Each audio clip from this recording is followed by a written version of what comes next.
December 19, 1944. Near Bastogne, Belgium. Snow drifted over the wire like ash, and 2 American riflemen were asleep on their feet before they finally collapsed against the sandbags. Private Eddie Malloy still held his rifle across his lap. Private Frank DeLuca had one glove half on, half off, as if he had meant to keep fighting the cold and simply lost the argument. Beyond them, inside a fenced enclosure, 30 German prisoners stood in the dark without speaking. On the road behind the post, a Belgian woman clutching a little girl stared at the sleeping guards and did not move. Sergeant Will Tully saw all of it at once and felt his stomach drop. No alarm had been raised. No shot had been fired. No one had escaped. But in wartime, sometimes the thing that did not happen was worse than the thing that did. Tully stepped forward, slowly, like he was walking into a church after hearing someone cry. "Malloy," he said. No response. "DeLuca." Nothing. The woman whispered something in French to her daughter and covered the child's eyes. Tully grabbed DeLuca by the shoulder. The private jolted awake so violently he nearly fired. Malloy came up a second later, blinking into the lantern light, face gray with panic. For one terrible second, neither man even knew where he was. Then they saw the prisoners. Then they saw the sergeant. Then they saw the woman and the child. And the shame hit them harder than the cold. "We were awake, Sergeant," Malloy said too fast. Tully looked at him. "No, you are not." The German prisoner said nothing. A thin corporal near the wire lowered his eyes. Another man, older, with a blood-stained bandage around his jaw, stared at the snow as if he wanted the ground to open. DeLuca swallowed. "We didn't mean to, Sergeant. That doesn't matter." The roadblock had been thrown together 3 nights earlier after a confused retreat, a counterattack, and rumors of German uniforms appearing behind American lines. Everyone was tired. Everyone was hungry. Nobody had enough socks, enough blankets, enough ammunition, enough certainty. But guard duty was guard duty. Men had been shot for less than sleeping with prisoners and civilians within reach of a loaded disaster. Tully sent Corporal Nate Haskins to wake Lieutenant Bernard Reeves from the farmhouse headquarters. He posted 2 fresh men on the enclosure, then made Malloy and DeLuca stand at attention facing the wire. Neither private argued. Their eyes were red. Their boots were white with frozen mud. The Belgian woman still had not left. Lieutenant Reeves arrived buttoning his coat, his breath sharp in the air. He was young enough that fear still showed in his face before he could hide it. He looked at the 2 privates, then at the silent prisoners, then at the civilian woman and child. "What happened?" "They fell asleep on post, sir," Tully said. Reeves closed his eyes for half a second. "How long?" "I don't know." That answer made the silence worse. The little girl began coughing. A medic, Corporal Sam Beringer, came over from the barn with a blanket around his shoulders and asked for permission with just his eyes. Reeves gave a small nod. Beringer wrapped the blanket around the child. The mother looked like she wanted to say thank you, but her lips shook too hard to form the words. Then one of the prisoners spoke in broken English. "No run," he said quietly. "No trouble." Nobody answered him. Reeves ordered the prisoners counted. 30. All present. No missing rifles. No cut wire. No footprints heading out into the snow. That should have made it better. It did not. Because now, every man standing there had to face the same ugly truth. Catastrophe had only failed to happen because the enemy had chosen not to make it happen. Captain Howard Mercer arrived before dawn, furious in the way tired officers get furious when they know the paperwork will not be the worst part. He listened to the report, then to Reeves, then to Tully, and finally to the 2 privates. Malloy was 21, from Ohio, cheeks still round under the stubble. DeLuca was older, 26, a dock worker from Newark with a wife he talked about whenever shelling stopped long enough for men to remember home. Both had been on the line for 48 hours with almost no sleep after hauling wounded men through artillery fire. Mercer did not care. "Do you understand what this means?" he asked. "Yes, sir," DeLuca said. "No, you don't." His voice cut through the yard. The child flinched. Mercer saw that and lowered his tone, but not his anger. If one prisoner had gotten out, if one rifle had gone missing, if one civilian had been taken hostage, you would have blood on your hands. Malloy looked down. "Yes, sir." Reeves cleared his throat. Captain, they were kept on post too long. We were short men. Mercer turned to him. Short men is not an excuse, it is command failure. That line settled like iron in the cold. No one spoke after that. By sunrise, written statements were being taken. The Belgian woman, whose name was Claire Dufour, said she had approached because her daughter needed help, and saw the guard sleeping before the sergeant arrived. A translator, Specialist Leo Weiss, spoke to the prisoners one by one. Not one of them claimed to have tried escaping. A wounded German named Otto Krieger finally said why. The little girl was crying, Weiss translated. He says nobody moved because they thought if they ran, shooting would start. Mercer stared at Krieger through the fence. And that stopped them? Weiss listened, then answered softly. He says they have seen enough children die. The yard went still again. War had a way of ruining clean judgments. A sleeping guard was a sleeping guard. Failure was failure. But now there was a frightened mother, a sick child, exhausted Americans and German prisoners who had chosen not to exploit an opening. By noon, the report had moved to battalion. By evening, division wanted names. By the next morning, word came down that General Patton was visiting the sector for an inspection run after the line stabilized. Nobody said it aloud, but every man there understood what that meant. If Patton heard about sleeping guards near a prisoner pen in the middle of the Ardennes, lives could change in a sentence. The waiting was worse than the incident. Malloy stopped talking. DeLuca asked once for a cigarette, then forgot to smoke it. Lieutenant Reeves rewrote his report 3 times, each version sounding either too soft or too cruel.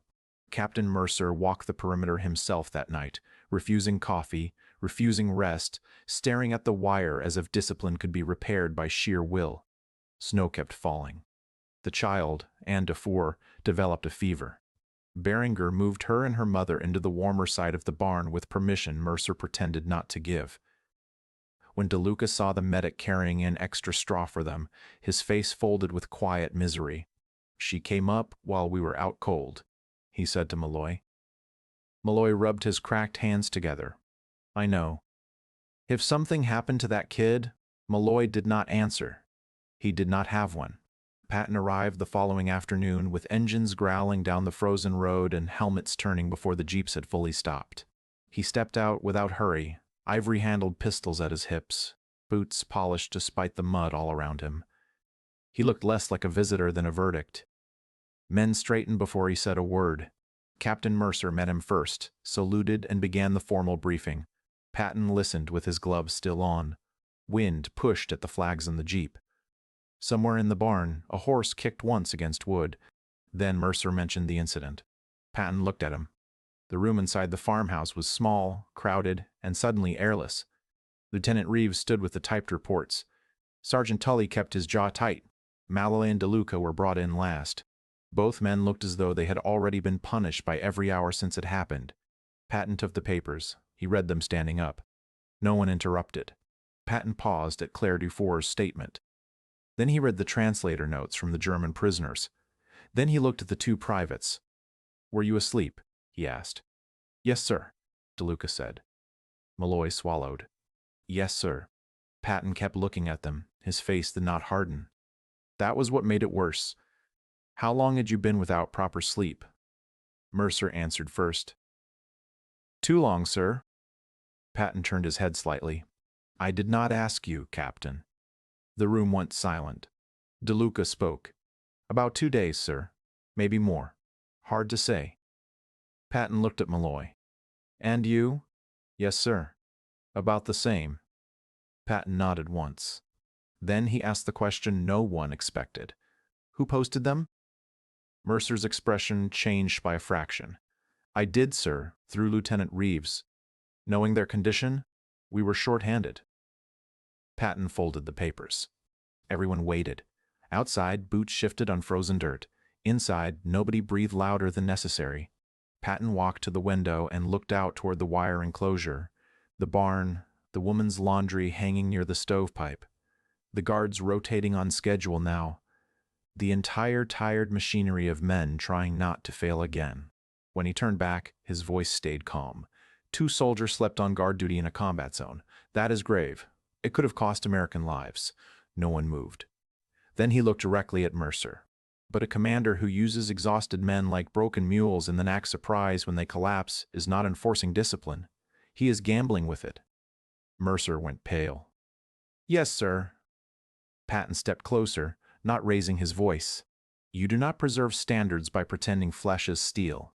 You preserve standards by knowing exactly where men break, and never leaving the line in the hands of men already past that point. Reeves stared straight ahead. Tully's eyes flicked up for the first time. Patton turned to Malloy and DeLuca. You shamed your uniform, do you understand that? Yes, sir, they said together. You endangered prisoners, civilians, and your own unit. Yes, sir. Patton paused. But you will not be made convenient examples for the failures above you.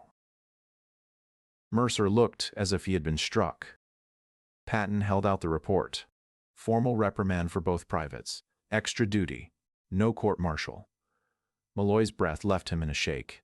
DeLuca said nothing at all. His eyes were wet. Patton was not finished. Captain Mercer, written censure. Lieutenant Reeves, corrective review of post-rotation and rest enforcement across your sector by tonight. Sergeant Tully, you will inspect every guard schedule personally for 72 hours. Yes, sir, they answered. Then Patton asked, where is the civilian child? Beringer brought Claire and Anne to the doorway. The girl was wrapped in 2 blankets, cheeks flushed with fever but awake. Claire stood rigid, unsure whether she was entering safety or danger. Patton looked at the child for a long moment. She saw American soldiers asleep while her country is still bleeding, he said quietly. Make certain the next thing she remembers is American soldiers doing their duty. No one in that room forgot that line. Patton then asked to see the prisoners. He walked the fence slowly, Otto Krieger and the others standing behind the wire, thin faces, hollow eyes, uniforms hanging off them like wet cloth. Patton stopped when Weiss translated that the men had not run because of the child. Patton looked at Krieger. War does not make saints of us, he said. But sometimes it shows us whether any men are left. Krieger lowered his head. That evening, extra soup went to the barn. The child got penicillin from a medical jeep that had somehow found room to stop. New guard rosters were posted. Men with shaking hands were pulled off the line and replaced before they fell where they stood. Nobody mistook mercy for softness. The reprimands stayed. The shame stayed, so did the lesson. Malloy took first watch after midnight and did not blink for an hour. DeLuca stood beside him, shoulders squared against the cold. Beyond the fence, the German prisoners slept in rows under rough blankets. In the barn, Anne's coughing had eased. From the road came the low rumble of trucks carrying war somewhere else. You think he was right? Malloy asked. DeLuca kept his eyes forward. About which part? Malloy glanced at the snow. All of it. DeLuca was quiet for a while. Yeah, he said. That's the problem. Near dawn, Sergeant Tully made his rounds and found both men alert, faces white with cold, rifles ready, saying nothing. He nodded once and kept walking. The sky over Bastogne slowly turned from black to iron gray. Another day of war was beginning. Men would die in it. Orders would be given. Lines would move. Reports would climb. But in one frozen corner of Belgium, a hard truth had settled into the bones of everyone there. Discipline mattered. So did mercy. Command was not just the power to punish the weak for failing. It was the duty to know when weakness had been created by the very system demanding perfection. And in war, where every mistake could become a grave, that duty meant everything. Years later, some men remembered Patton for the pistols, the speeches, the speed of his advance. But the men at that roadblock remembered something quieter. A general standing in a cramped farmhouse, holding failure in one hand and justice in the other, refusing to let either one lie. Because sometimes the most terrifying thing a commander can do is not shout. It is to speak calmly, tell the truth, and leave every man in the room alone with himself. What would you have done? Let us know in the comments below. And if you want more World War II stories where humanity, war, and difficult decisions collided, make sure to subscribe.